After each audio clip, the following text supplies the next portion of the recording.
Hello friends, स्वागत है आपका मेरे यूट्यूब चैनल स्टॉक मार्केट ज्ञान में। आज के इस वीडियो में बात करने वाले हैं IRFC के बारे में। IRFC के लिए यहाँ पर 2-3 बड़ी और इम्पॉर्टेंट अपडेट निकल कर आ रही है। सबसे पहली है डिविडेंड से रिलेटेड, सेकंड में आपको यहाँ पर म्यूचुअल फंड्स का डेटा दिखाऊंगा, थर्ड यहाँ पर जो निकल कर आ रही है वो Q4 से रिलेटेड इन्फॉर्मेशन है। इन तीनों चीज़ों पर हम डिस्कशन करेंगे आज की इस वीडियो में और जानेंगे कि आखिर यहाँ से क्या कुछ सिनेरियोस IRFC के आपको आने वाले टाइम में देखने को मिल सकते हैं। लास्ट के 2 मिनट में हम लोग बात करेंगे 2 ऐसे स्टॉक के बारे में जो कि आपको कॉर्पोरेट एक्शन भी दिखाने वाले हैं। बस इस चैनल को ज़्यादा से ज़्यादा आप सपोर्ट दिखाइए, ज़्यादा से ज़्यादा सब्सक्राइब करिए, वीडियो को लाइक करिए, सो डैट इसकी रीच थोड़ी सी इंक्रीज हो, वैल्यूएबल कंटेंट जो है वो सभी लोगों तक ये पहुंच पाए। आज के दिन IRFC में अगर आप देखोगे तो हल्की फुल्की गिरावट रही।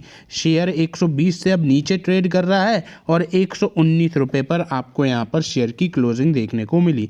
हाईएस्ट अगर हम यहाँ पर देखें तो आज का हाई बना है 121 पर। अगर हम पिछले 5 दिनों का सिनेरियो देखते हैं तो लगभग 1.5% की गिरावट है और पिछले 1 महीने में लगभग 5% की गिरावट है। थोड़े बहुत यहाँ पर रिकवरी भी हुई थी, लेकिन ओवरऑल अभी तक माहौल थोड़ा सा नेगेटिव ही बना हुआ है। तो बात करते हैं सबसे पहले टॉपिक के बारे में जो कि है डिविडेंड, और सबसे ज़्यादा इंटरेस्टिंग टॉपिक भी यही है। IRFC ने यहाँ पर एक बेहतरीन डिसीज़न लिया है और वो बेहतरीन डिसीज़न है डिविडेंड का, यानी कि इस बारी अपने शेयर होल्डर्स को IRFC देने वाली है डिविडेंड। और यहाँ पर ये जो है 17 मार्च को मीटिंग होने वाली है जिसमें ये डिसाइड होगा कि आखिर जो डिविडेंड का अमाउंट है वो कितना है। तो डिविडेंड का अमाउंट यहाँ पर डिसाइड हो जाएगा और यहाँ ये ऑलरेडी डिसाइड हो चुका है कि रिकॉर्ड डेट क्या रखी जानी चाहिए। यहाँ पर अगर हम देखें तो देखो ये चीज़ है, Board of Director of the company is scheduled to be held on the Monday 17th inter to consider the declaration of second dividend to the shareholders of the company for the financial year 2024-25। यानी कि second interim dividend जो है वो इस बार दिया जाएगा और ये डिसाइड होगा 17 मार्च को। आइए चलिए जानते हैं कि आखिर रिकॉर्ड डेट क्या रखी गई है। तो IRFC ने ऑलरेडी यहाँ पर रिकॉर्ड डेट फिक्स कर ली है और वो रिकॉर्ड डेट है 21 मार्च की। ठीक है, 21 मार्च यहाँ पर रिकॉर्ड डेट फिक्स करी गई है। जो भी शेयर होल्डर्स 21 मार्च तक अपने डीमैट में IRFC के शेयर्स को होल्ड करे होंगे वो एलिजिबल हो जाएंगे डिविडेंड के लिए। जिन भी लोगों के पास 21 तारीख से पहले अगर वो नहीं है शेयर्स तो फिर आप एलिजिबल नहीं होगे। ठीक है, तो आप मुझे कमेंट बताइए क्या आप डिविडेंड के लिए IRFC में अपनी पोजीशन को होल्ड करोगे या फिर नहीं। बात करते हैं दूसरे टॉपिक यानी कि म्यूचुअल फंड की होल्डिंग जो कि आपको फरवरी मंथ में देखने को मिली। ICICI प्रूडेंशियल ने खरीदारी करी है, निपॉन ने खरीदारी करी है, UTI ने खरीदारी करी है, SBI ने खरीदारी करी है। लेकिन इन सबको मिलाकर अगर हम देखें तो BAF यानी कि बैलेंस एडवांटेज फंड HDFC की तरफ से 38% का एलोकेशन कम कर दिया गया है।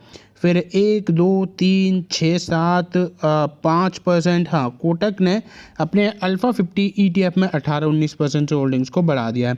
फिर 3, 8, 4 मिराई के नेक्स्ट 50 ETF में 20% से होल्डिंग्स बढ़ी है और कोटक का इंडेक्स फंड 12%। फिर एक यहाँ पर 3 है, 2% है, 4.5 है, 6.5 है, 8.5 है, 7.5%, 5.5%, 12.5%, 3% और आपको 2.5% यहाँ पर आपको देखने को मिल रही है। सब खरीदारी ही देखने को मिल रही है। मोतीलाल 8% से बढ़ाते हुए नजर आए। ज़ेरोधाना निफ्टी 100 ETF में 11% से होल्डिंग्स को बढ़ा दिया। मल्टी कैप में 4.5 है। ICICI प्रूडेंशियल का जो निफ्टी 500 है वो 9.5 और मिराई का लार्ज मिड कैप फंड है 9.5। यानी कि ओवरऑल इस बारी जो देखने को मिल रहा है वो है बाइंग ज़्यादा।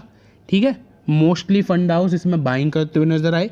लेकिन अभी तक का जितना डेटा अपने सामने आया उसमें कोई बहुत बड़ी बाइंग नज़र नहीं आई कि किसी ने या तो 50% अपनी होल्डिंग्स बढ़ा दी हो, 100% से बढ़ा दी हो, ऐसा कुछ भी नहीं देखने को मिला।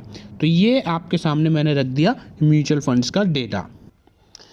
अब बात करते हैं अगली न्यूज़ पर। तो आप सभी को ये तो सबसे पहले पता ही होगा कि IRFC को ऑलरेडी नवरत्न स्टेटस मिल चुका है।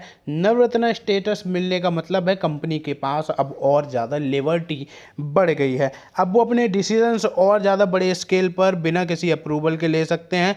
फंडिंग के डिसीजन लेने होंगे तो उनको बहुत कोई बड़े अप्रूवल्स की रिक्वायरमेंट नहीं होगी और बहुत सारे बेनिफिट्स बिजनेस करने में इनको मिलने वाले हैं।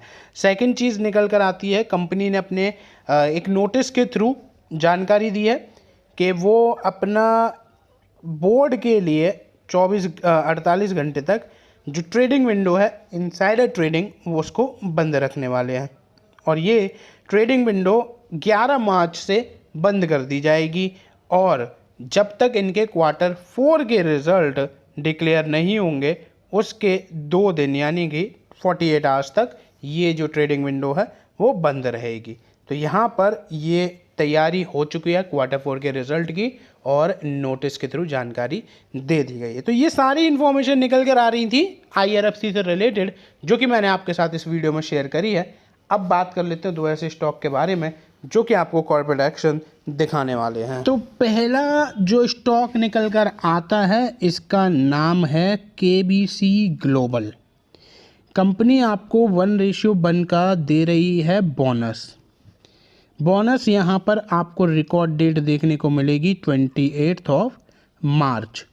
इस डेट से पहले अगर आपके पास इस कंपनी के शेयर के प्राइसेस हैं और अगर आपके पास शेयर हैं डीमैट में तो आप एलिजिबल हो जाओगे बोनस के लिए, अदरवाइज आप यहाँ पर इस कॉर्पोरेट एक्शन के लिए एलिजिबल नहीं रहोगे। दूसरी कंपनी जो कि यहाँ पर आपको लगभग 12.5 रुपये का डिविडेंड दे रही है और यहाँ पर इसकी जो रिकॉर्ड डेट है वो है 13 मार्च।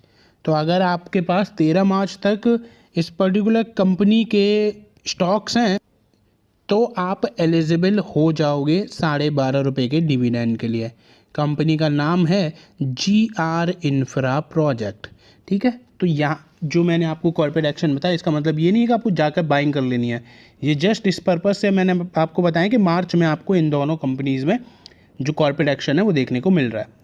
खरीदारी करनी है या नहीं करनी वो टोटली आपकी कॉल है। इस वीडियो के थ्रू वैसे भी मैं आपको कोई भी पर्सनल ओपिनियन तो शेयर कर ही नहीं रहा हूँ कि आपको इसमें बाइंग करनी चाहिए बिकवाली करनी चाहिए, टोटली आपकी कॉल है। और अगर आपके पास कोई फाइनेंशियल एडवाइज़र है तो भी आप उनकी सलाह ले सकते हो। धन्यवाद।